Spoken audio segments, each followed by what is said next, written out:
Bonjour. Bonjour Nathalie. Aujourd'hui, nous souhaitons vous parler du cours Animation des formations et Digital Learning Management des alternants de 5e année en Digital RH. Et le Digital Learning a beaucoup d'importance dans cette spécialisation. Le but de ce cours est la connaissance et la maîtrise des techniques d'animation, leurs enjeux en amont, in situ et post-formation. En qualité de responsable ressources humaines, en mission de formation, le futur professionnel doit réellement parler le même langage que les formateurs qui opéreront bien sûr sous sa responsabilité. Les étudiants doivent donc être capables d'organiser, planifier, monter une ingénierie de formation complète. Ils doivent maîtriser les techniques d'animation, incluant la création et l'utilisation d'outils pédagogiques. Ils doivent contrôler le déroulement d'une session et évaluer sa pertinence a posteriori. Ils doivent être capables de mener les actions correctives en lien avec les objectifs. Nous animons ce cours en binôme depuis 3 ans. C'est une véritable collaboration entre l'enseignant et l'ingénieur pédagogique, entre l'EMLV et le département innovation et pédagogie digitale. Cette année, nous avons décidé de passer à la vitesse supérieure. Notre objectif a été de basculer complètement ce cours en pédagogie de projet adaptée pour des alternants qui connaissent donc l'entreprise. Du point de vue méthodologie, après avoir peaufiné les objectifs pédagogiques du cours, nous avons tout d'abord tenu compte des évaluations du cours des étudiants de l'année précédente via le portail Léonard de Vinci. Ouais, il ne faut pas l'oublier, c'est une source d'informations intéressantes et il ne faut jamais s'en priver.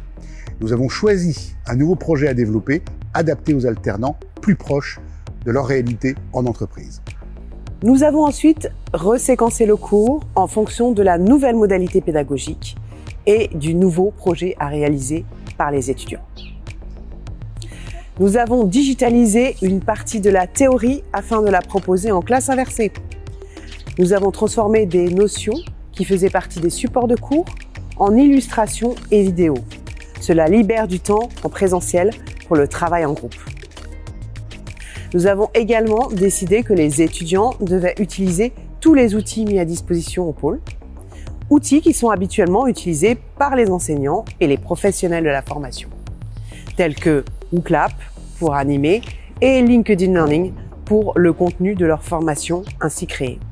Dans le support de cours de la première séance, au lieu de faire un rappel des notions de l'année 4, nous avons créé un quiz qu'ils ont passé au début de la première séance pour valider leurs acquis.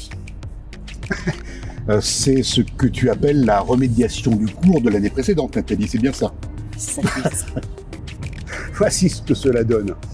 Il s'agit du fait qu'en amont, les étudiants doivent préparer leur séance 1 en regardant la vidéo d'introduction du cours, le schéma du déroulé du cours, ainsi que la timeline sur la pédagogie à distance.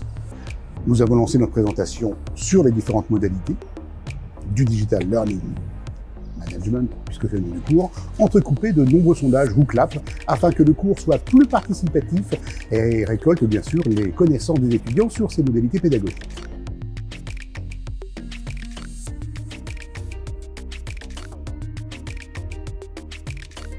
Nous leur avons bien entendu présenté le cahier des charges lors de cette première séance.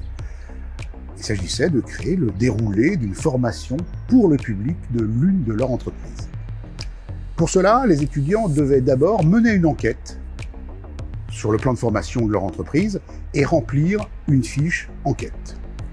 À partir de ce moment-là, en groupe, ils devaient choisir parmi les différentes fiches l'entreprise pour laquelle ils allaient créer une formation. Lors de la séance 2, nous avons abordé la méthodologie à suivre pour créer le déroulé d'une formation quasi complète. Nous leur avons fourni d'autres fiches pour les aider à construire ce fameux déroulé de formation qu'ils avaient bien sûr choisi. Pendant la séance 3, nous leur avons fait une démonstration des différents outils à utiliser. Ils devaient sélectionner du contenu LinkedIn Learning relatif à leur sujet de formation pour le proposer à leur public. Ils devaient également faire la présentation de la première séance de leur formation en utilisant WooClap. Nous avons abordé la vidéo pédagogique et le podcast à produire en séance 4. Les étudiants ont préparé leur présentation et leur pitch avant de passer au studio d'enregistrement qui se trouve au Learning Center.